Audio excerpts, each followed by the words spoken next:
Okay, this is part of my library, my personal library. This book here was given to me by an old friend of mine. He passed away some years ago. His name was Daniel Khalil.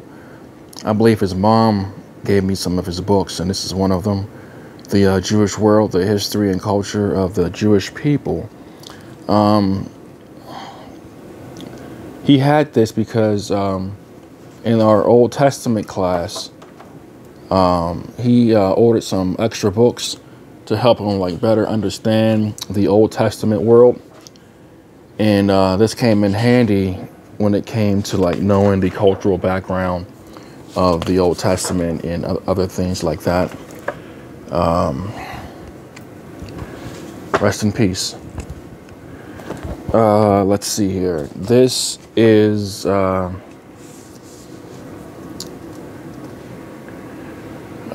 let's see here.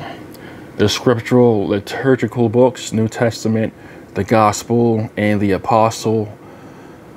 Old Testament, the Psalter, and the Prophetologion, the liturgical books of the Orthodox, Catholic, and Apostolic Church.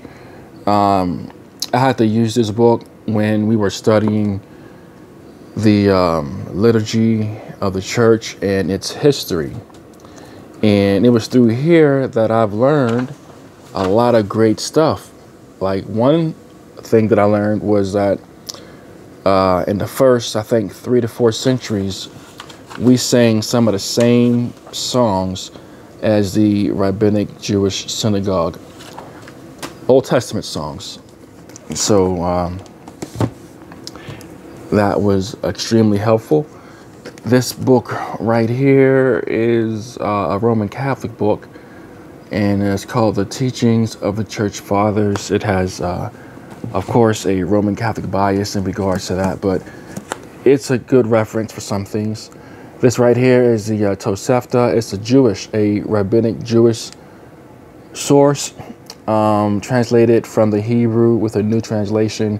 I believe this is the only English translation of the Tosefta. In it, I found a lot of great stuff. I found where around 130 AD, 135 AD, the Rabbi Akiba or someone pretty much denounced the Gospels and the extra books of the Old Testament that the Christians used as unclean. And I also found a reference that I saw in Origen when he was arguing against Celsius. Celsius used this, I guess, common story in his day about Jesus. And it was a Jewish story that denigrated our Lord and everything. But I found it in here.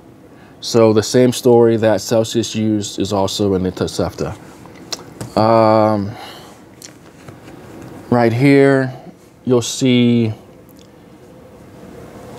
let me see what this is. This is the Orthodox Study Bible. This is the newer one, both the Old and New Testaments. I like it. This right here is an older one. This was given to me by Professor Bart. He was an English grammar professor at Tuskegee University. And he gave me all kind of books, and this is one of them. He also gave me this other book right here called The Law of God. He gave me that one and a few other ones as well. Let's see here. These two books right here, this one was written by Anglicans in the 19th century, maybe the early 20th century.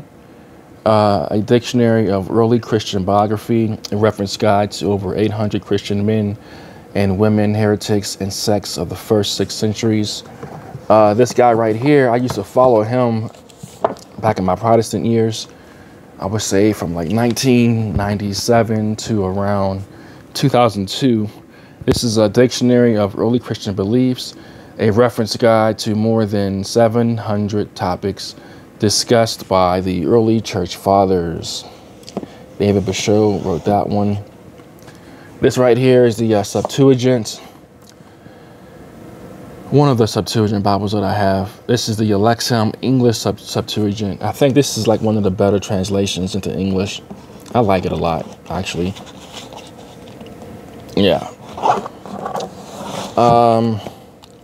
This is a church history book. A history of the Christian church by Walker Williamson, something like that. I would say avoid the first chapter, and everything else is pretty much on point. Right here, this is a history book by Ferguson. Church History, Volume 1, From Christ to the Pre-Reformation. There's a lot of gold nuggets in that one. This is Patristic Theology, a good reference. The Westminster Handbook to Christian Theology by Father John Anthony McGuckin. This is a really good reference for a lot of stuff. I use it a lot. This is a book about origin. This right here is a book that comes in handy a lot. It's called, as you can see, these like page numbers here. Page numbers. Christianity's Dangerous Idea, A Protestant Revolution, A History from the 16th Century to the 21st Century by Dr. Alistair E. McGrath. He's an Anglican. Really, he's an evangelical Anglican, and so, but this contains a lot of stuff. If you want to know like the history of Protestant Christianity in the English-speaking world, this is what you need to read right here. It tells you everything from when and how the YMCA got started to even how basketball got started. I mean, it's dope. Oh, and the King James Bible. If you want to know the truth in regards to the origins of the King James Bible, that's what you need to read right there. This is written by a Baptist, Ancient Future Faith and Ancient Future Evangelism. I think he's part of the Convergence movement or something like that. This right here is the Great Church in Captivity, mainly talking about the Byzantine Church, the Orthodox Church during the time of the Ottoman Empire. This is a Sunday school book that I had to teach from. And this is a secular book, history book right here. Old one, it's very, very old. And I got right here history books for the most part, some commentaries,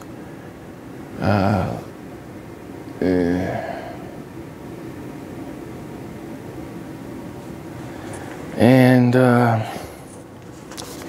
right here, The Gateway of Life, Orthodox Thinking on the Mother of God.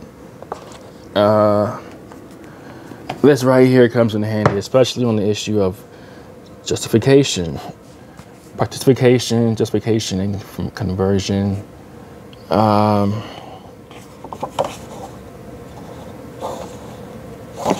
first volume, I think, is in all German or something like that.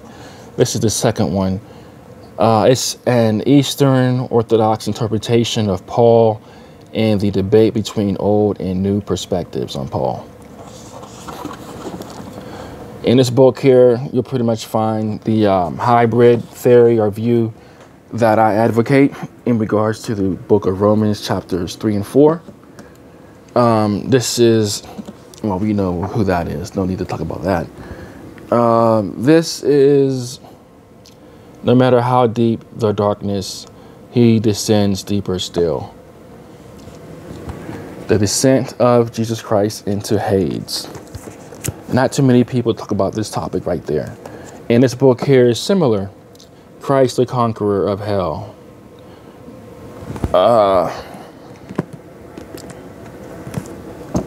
And this one right here is about the icons. Yeah. 3 treatises on the divine images by St. John of Damascus. And let me see, this one, I have another icon book. Let me see.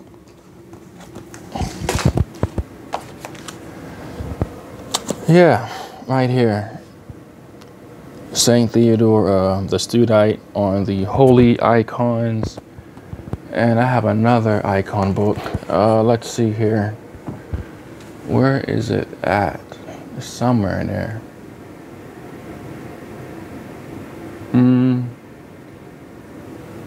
Maybe it's on the other side. Oh well. This Saint Cyril of Alexandria and the Christological Controversies. This is a very important book. I think everyone should read this. It will correct your Christology big time. This book right here, The Light on the Mountain, is pretty much a collection of various church fathers and how they understood Christ on Mount Tabor and what happened there. Let's see here.